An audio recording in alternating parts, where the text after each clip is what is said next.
You're dismissed, Candace chirped, tossing a Havoc's group mug across the table like it was a consolation prize on a rigged game show.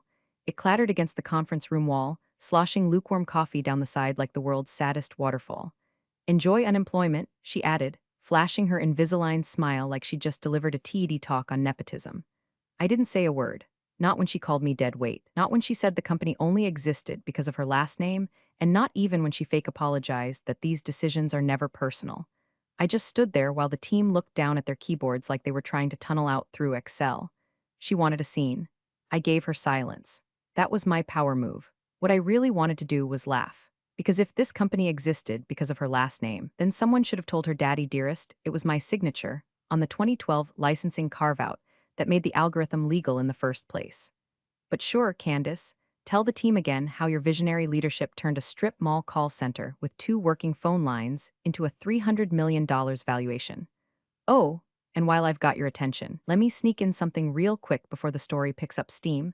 If you're enjoying this ride and you're not subscribed yet, go on and hit that button.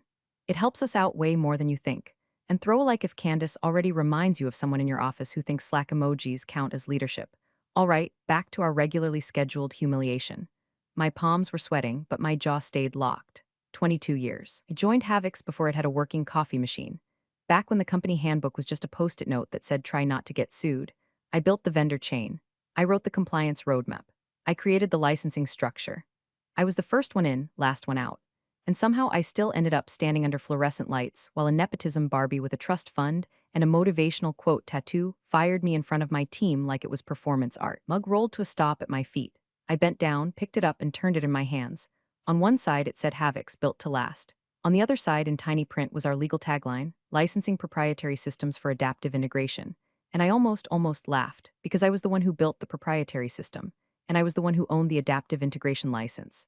I didn't need to argue. I didn't need to scream or throw it. All I needed to do was walk to my car, call one very specific person at Action Tech, our would-be acquirer, and quietly remind them that their $300 million purchase, yeah, that was a lease.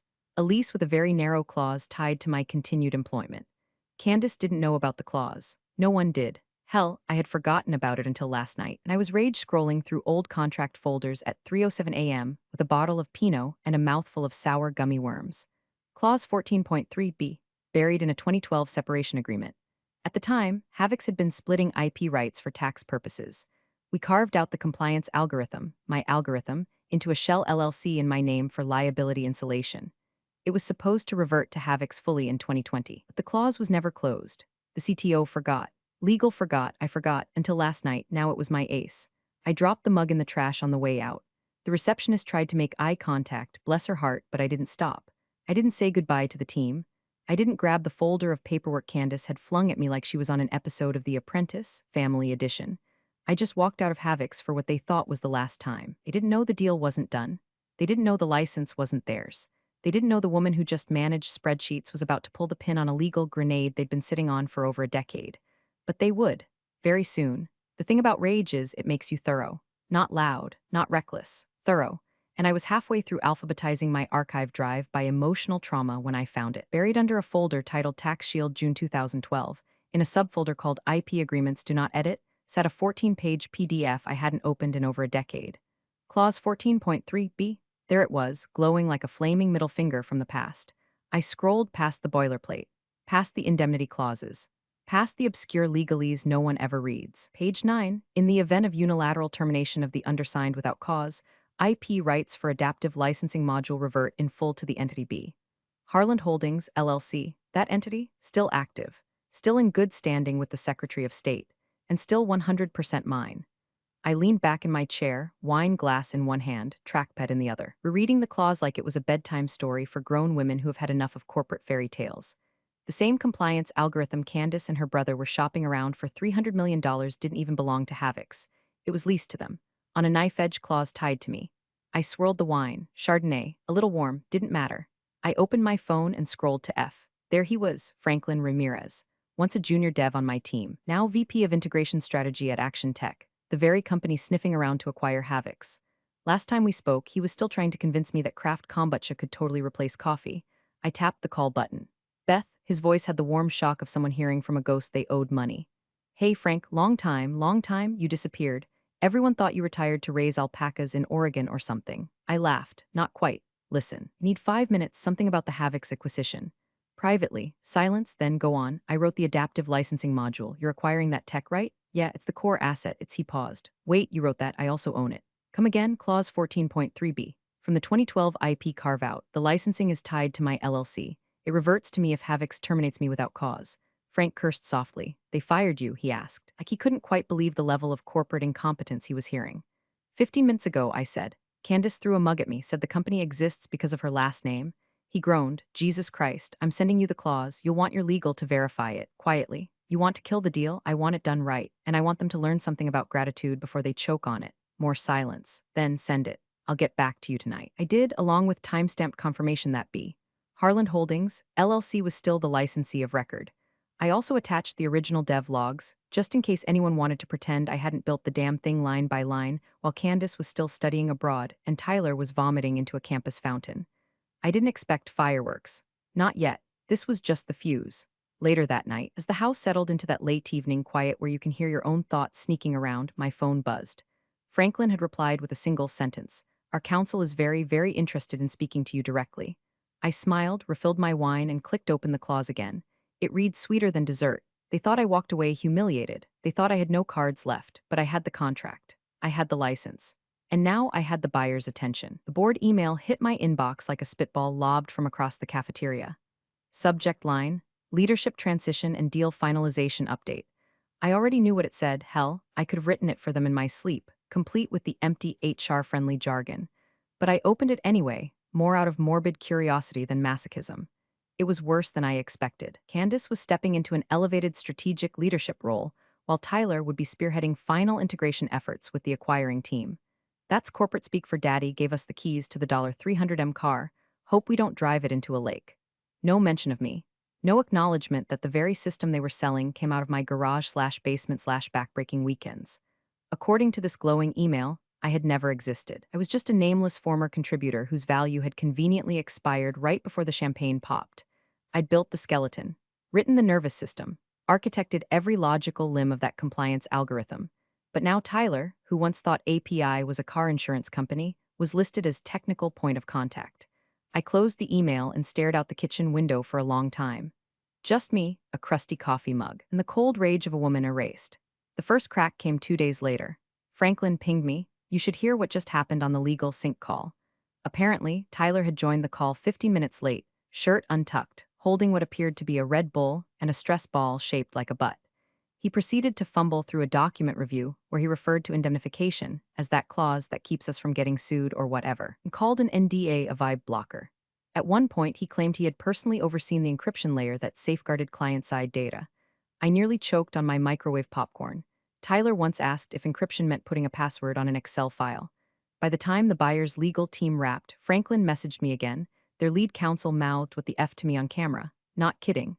I wanted to feel vindicated. Instead, I felt the slow, bitter ache of watching something you love be manhandled by morons in designer loafers. But it was the email I got later that night that really twisted the knife. No subject line, no signature, just 5 words, we thought you'd be there. It was sent from a burner account, probably a junior buyer who couldn't risk being seen contacting me, but it landed like a punch. I sat there staring at the screen, rereading it over and over, like if I blinked the meaning would soften. Didn't they expected me to be in that room? They thought someone competent would be there to steer the ship.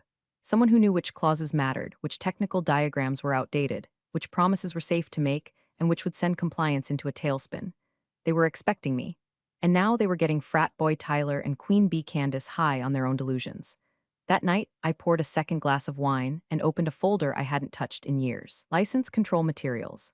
Inside, flowcharts, change logs, early memos, invoice trails, and a treasure trove of receipts they'd prayed I didn't keep. I started forwarding select files to my attorney.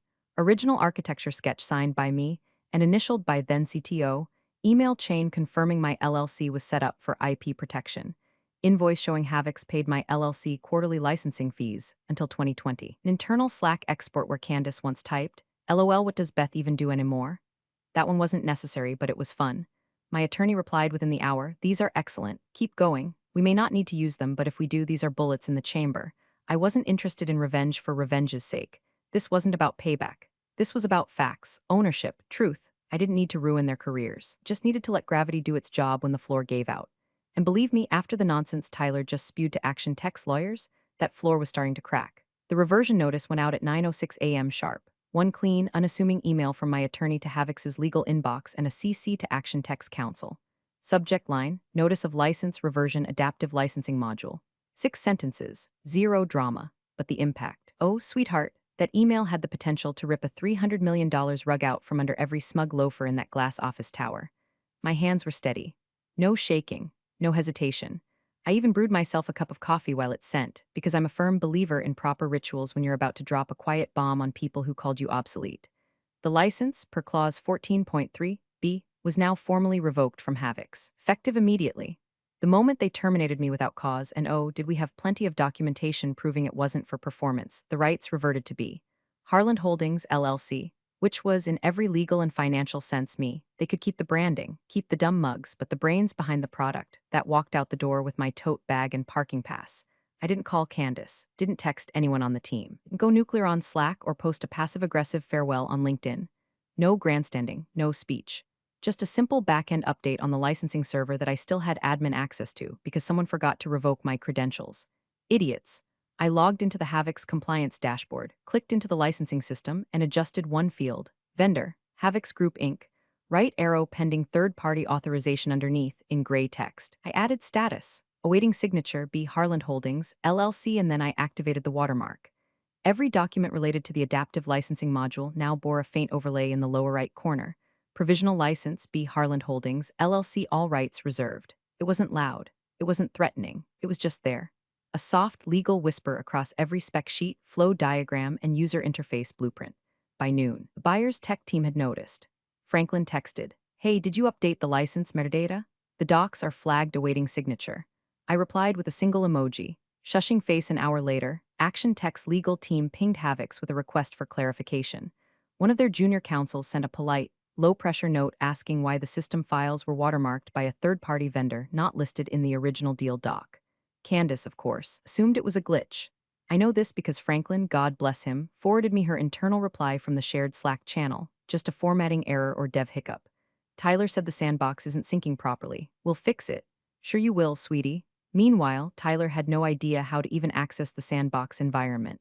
The last time I checked, he still thought Git was a type of malware. He'd probably just opened a blank Excel sheet and typed encryption true in the top left cell.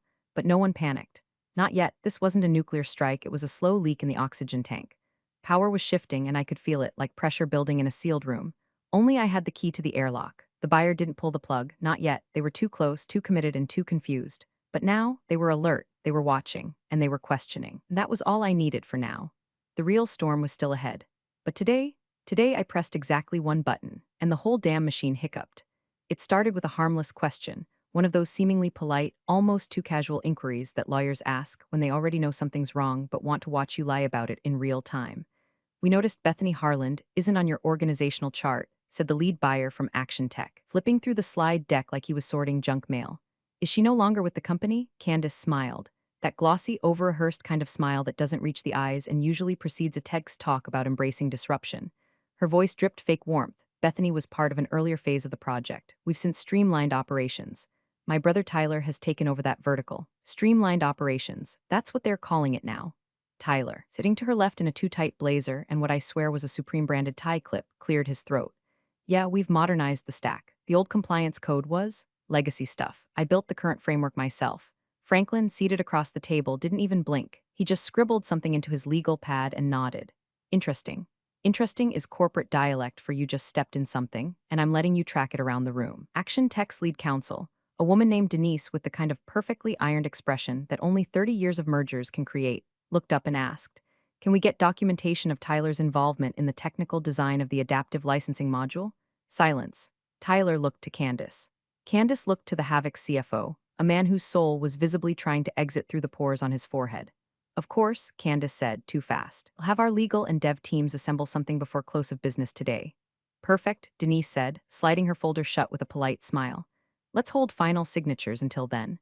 Just standard clarification protocol." It wasn't, and everyone in that room knew it. Because when Denise said standard, what she meant was suspicious. And when a buyer delays final signature on a $300 million deal, because they don't know who built the product they're buying. It's not a protocol delay. It's a yellow flag flapping so hard it might snap off the pole. Back at Havoc's HQ, the tension spread like a rash. The CFO canceled his golf trip. Two board members held an impromptu alignment call that devolved into a full-blown blame ping-pong match by the 10-minute mark. Someone from PR was seen wandering the hallway with a stapler in one hand and a bottle of Tums in the other. The receptionist said she hadn't seen Candace's assistant cry that hard since HR forgot her birthday. Meanwhile, I stayed quiet, still invisible, still legacy. No gloating, no email bombs, no anonymous tips to the press. Just me and my laptop in a cozy coffee shop 3 blocks from Havoc's, sipping black coffee and watching the system I built slowly glitch under the weight of their arrogance. They thought I was gone. They thought I'd packed up my pride and left it on the conference table next to the HR folder and the branded mug. But in their rush to erase me, they'd forgotten one thing. You can't delete the architect and expect the building to hold. They wanted my name off the charts, off the emails, off the documents. Fine, because now it was showing up somewhere else. Right where they couldn't ignore it, stamped across every page of the compliance module as B. Harland Holdings, LLC, third-party licensee. And thanks to a line in an old agreement they never read, they needed my signature to close the deal. Candace was still smiling, still smug, still spinning half-truths like she was auditioning for a reality show called Boardroom Barbie. But the buyer was watching. The CFO was sweating, and I was right where I needed to be, just outside the room, waiting. Candace called it a moment of alignment, but the rest of us would have called it what it was: damage control wrapped in motivational fluff. She gathered the board and senior staff into conference room A, the fancy one with the fake cherrywood table and the smart glass windows that never worked right, and launched into what she must have thought was a rallying speech. This company is on the brink of something historic, she beamed, pacing like a cruise ship magician. Yes, the buyers had questions. That's normal. But let's stay focused. This is about legacy, about family, about resilience. Translation: ignore the legal landmine we stepped on and keep smiling for the cameras. Then she pivoted. As for Bethany, she paused, eyes scanning the room with a carefully calculated amount of disdain. Look, she was good at what she did. She was reliable. But let's be honest, she was the help. She managed data. She documented things. She wasn't a strategist. Not like us. Not like us. There it was. The royal we of entitlement. The CFO's mouth tightened. One of the board members, a wiry man named Alan who remembered me from the company's broken-busted strip mall days, shifted uncomfortably but said nothing. Candace wrapped up with a flurry of buzzwords and a promise. Let's get through this minor hiccup and celebrate properly tomorrow. We'll finalize the signature, toast to our future, and then it's smooth sailing. And by God, she meant it. That night, she threw a rooftop party at a hotel downtown. A candlelit affair with signature cocktails named the Closeout and a banner that read, $300M and climbing. Everyone showed up. Tyler rolled in 20 minutes late with 2 girls from accounting, already buzzed and reeking of someone's perfume. By hour 2, he was slurring his words and waving around his phone to show off a meme he made. Dude, look, he barked to anyone who'd listen. I made this gif of Bethany's old spreadsheet blinking you've been replaced. Get it? Because the chick who made the spreadsheet got canned? They laughed. Not because it was funny, but because they had to. That's how the Candace Kingdom worked. What Tyler didn't know, what none of them knew, was that while he was spilling vodka cranberry on his loafers and Candace was blowing air kisses at the investors, I was 30,000 feet above ground, somewhere over Missouri, in seat 11A of a red-eye flight chartered by Action Tech. No press release, no fanfare, just a quiet ticket, booked under consultant IP compliance oversight with a private car waiting on the tarmac. Action Tech wasn't buying smoke and mirrors. They weren't buying Vibe decks and rebranded verticals. They were buying compliance. And now that they'd seen the watermark, traced the license trail, and reviewed the clause, there was only one person they wanted walking them through the final verification. Me. The buyer's lead counsel called it an essential integrity check. I called it poetic as hell. At the airport, a man in a navy suit met me at the gate. No introductions. Just a nod and a folder marked final phase, signature prep. Inside, every document Candace had claimed to finalize, and across the bottom of each page, in highlighter yellow, were the same 4 words, signature required B. Harland, I didn't smile, not yet. That would come later in the boardroom, when I slid my card across the table and watched Tyler's mouth forget how to form words. But in that moment, with the city lights blinking beneath the plane window and their champagne party just hitting full swing, I leaned back in my seat, adjusted my blazer, and reread the clause I knew by heart. In the event of unilateral termination, license shall revert in full. I wasn't just back. I was the signature, and they were about to learn what happens when you try to sell the house without the deed. The boardroom looked like a crime scene waiting for a confession. Polished chrome, stacked legal binders, bottled water labels perfectly aligned like military recruits. At the head of the table sat Denise, Action Tech's lead counsel, cool as dry ice in a hurricane. Around her, 2 corporate attorneys, the head of M&A and Franklin, who refused to make eye contact with Candace from the moment she strutted in.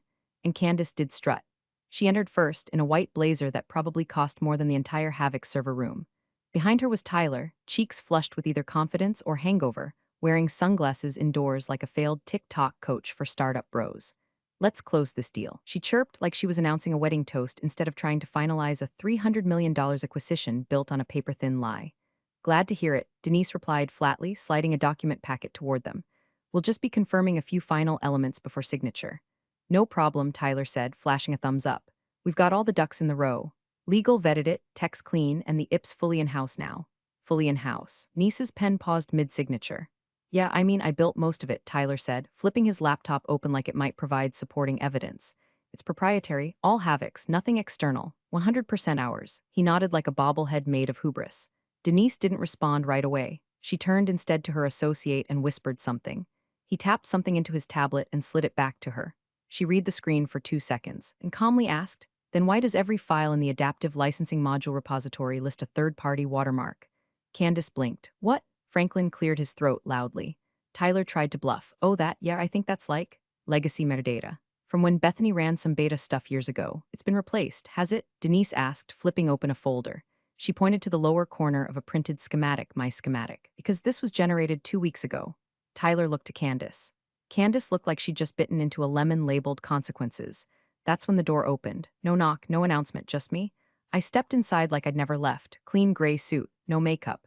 Hair pinned back. A plain leather folder in one hand, and in the other my Havoc's badge, already deactivated but still gleaming like a bullet casing. Candace flinched so hard her bracelet snapped against the table. What the hell is she doing here? She hissed, nearly knocking over her kombucha bottle. Denise didn't blink. Bethany Harland has been asked to join the meeting by Action Tech. As the legal licensee of the core IP you're attempting to sell, she's essential to closing. Tyler actually laughed, a single snort that died in his throat when Franklin finally looked him square in the eye and said, she's the only one who can sign the license transfer. I didn't sit at the head of the table. I walked to the far end, pulled out a chair, and sat without a word. Not out of weakness. Control. The quiet kind. The kind you earn through years of being dismissed, then proving why that was a mistake they'd never recover from. Candace tried to salvage it. This is ridiculous. She doesn't even work here anymore. Denise flipped to another page, which is precisely why Section 14.3b triggered. IP ownership reverted to her LLC the moment you terminated her. It's enforceable, confirmed by 3 separate legal reviews, and already entered into discovery. I didn't smile, not yet. But I did tilt my head just slightly, just enough to meet Candace's eyes across the table, and let her see what real leverage looks like. She opened her mouth to protest, then closed it. Once in her carefully curated life, Candace Hawthorne had nothing to say. And me? I hadn't said a damn thing since I walked in. Didn't have to. The knife was already in. I waited until the silence had ripened, until every eye in the room had ping-ponged between Denise, Tyler, and the suddenly radioactive folder of legal documents spread across the table like the aftermath of a failed cover-up. Then I reached into my leather folio, pulled out a single cream-colored business card, and slid it deliberately slowly across the glass table to the lead buyer. No dramatic flourish, no speech, just the sound of soft cardstock gliding across corporate ego. He picked it up, turned it over once. Read it. B. Harland Holdings, LLC founder and principal licensee Adaptive Compliance Systems exclusive rights holder. He didn't raise an eyebrow, didn't look shocked. He just leaned back in his chair, tapped the card against his notepad twice, then turned his head toward Tyler, who was starting to sweat through his off-white collar. Then he asked it. The question that detonated the whole illusion, so, is the $300 million deal off, or is he the one who's fired? The oxygen got vacuumed out of the room. Tyler made a sound, somewhere between a laugh, a cough, and a whimper, and looked to Candace like she had the cheat codes. But her hands were already inside the folder, shuffling documents with the desperation of a magician, realizing the rabbit is missing. Wait, we had full internal clearance, she stammered. Our legal said the IP was clean. It's our software. Denise's eyes didn't move from the card in her hand. The Havoc CFO leaned forward, pale as office drywall. Candace, did you verify the license status post-termination? I didn't need to, she snapped. She was staff. Owned it? I thought Tyler said it was, but Tyler was now trying to minimize his own involvement like a rat, realizing the ship has holes on all decks. I mean, yeah, but I didn't say I built the whole thing, he sputtered. I said I helped. It's like a team thing, a vibe. Franklin covered his mouth. I wasn't sure if it was to hide a smirk or to keep from laughing out loud. Candace rifled through the contract binder, fingers moving faster now, searching for a magic clause that didn't exist. There has to be Section 9? No, 10, where's that IP summary appendix? Denise didn't help her. She turned to her own counsel instead, who nodded and leaned in to say the final blow, calmly, clearly. Section 14.3b is enforceable. Confirmed. The moment Miss Harland was terminated without cause, all licensing rights to the adaptive licensing module reverted to B. Harland Holdings, LLC. Havix no longer has the authority to sell it. Not without her consent. The room froze. The CFO's jaw clenched. One board member sat back, whispering something sharp to another. I saw the PR director slowly lower her pen and slide her notepad under her chair like she didn't want her name attached to any of this. Candace opened her mouth again, but this time nothing came out. Just a low inhale, like she'd finally realized the party was over. She wasn't the host. She was the mess. Tyler tapped aimlessly on his laptop, then closed it altogether when he realized no one was going to save him.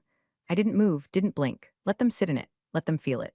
The culmination of 2 decades of being sidelined, overlooked, edited out of my own legacy, all funneled into this one perfect moment of silence that said everything I didn't have to. They tried to erase the wrong person. Now the ink was bleeding through the page. I reached for my water, took a sip. Then I leaned back, crossed one leg over the other, and let them come to grips with what they'd just lost, or rather, what they never really owned in the first place. They held the vote behind closed doors, but the glass walls didn't hide much. I sat just outside, sipping a bland office cappuccino from the machine that had replaced the one I installed back in 2011, the same machine Tyler once broke trying to make oat milk from scratch. Through the frosted panel, I saw the CFO stand, pacing in tight little circles. 2 board members gestured toward a printout, likely the clause. Franklin sat with his arms crossed, unmoving. Denise didn't bother looking at anyone. She already knew how this ended. 20 minutes later, the door opened. The CEO himself, Candace's father, Harold Hawthorne, stepped out with the kind of expression you only see in courtrooms and funerals. He avoided my eyes, but nodded once, sharp and shallow. Miss Harland, he said, voice flat. The board has voted unanimously to remove Tyler Hawthorne from the transaction, effective immediately. I raised an eyebrow, waiting, and Candace has been placed on administrative review pending a full internal audit. Ah, so she hadn't just lost the deal, she'd lost the room. Franklin walked up next. We've drafted amended terms, he said, holding out a new packet with a tab marked signature, consultant. We'd like you to sign under your own name and under your LLC, triple rate. Non-compete waived. You'll have autonomy to oversee all license transitions. I flipped to the last page. Read it once. Read it again. They were doing everything they could to make this right. Not out of morality, but out of necessity. And that I could live with, I signed. One clean stroke of ink across a line that had until now been reserved for men in suits who thought they invented everything they inherited. When I stood, I didn't smile. I didn't gloat. I just closed the folder, slid it back to Franklin, and walked out. In the hallway just past the frosted glass and the stunned silence, Candace stood by the copier, arms crossed, face frozen. Her heels were off. Her bun had collapsed. Her phone was in her hand. Whatever lifeline she was searching for clearly wasn't picking up. She saw me. I slowed. She opened her mouth, maybe to protest, maybe to beg, maybe just to breathe, but I said nothing. Nothing was the only answer that mattered. I walked past her like she was a locked door in a building I no longer needed keys for, because now I was the building. 1 week later, the company website updated their vendor page. Exclusive Compliance Systems Partner B. Harland Holdings, LLC. Every new product, every client license, every audit trail and signature funnel all went through me. Tyler's LinkedIn went quiet. His co-founder title mysteriously vanished. Candace's PR assistant issued a vague press release about wellness leave and family recalibration. And me, I went home, fed my plants, slept a full night for the first time in months, started drafting a white paper for the next phase of compliance tools. I didn't dance on their graves. I didn't need to. They handed me the deed, and I walked away without a match in sight. Sometimes revenge doesn't look like fire. Sometimes it's just ownership. Thanks for watching, you cubicle warriors. Hit that subscribe button. Unless you're my old boss, then you're on your own. Revenge of the coffee pot strikes again.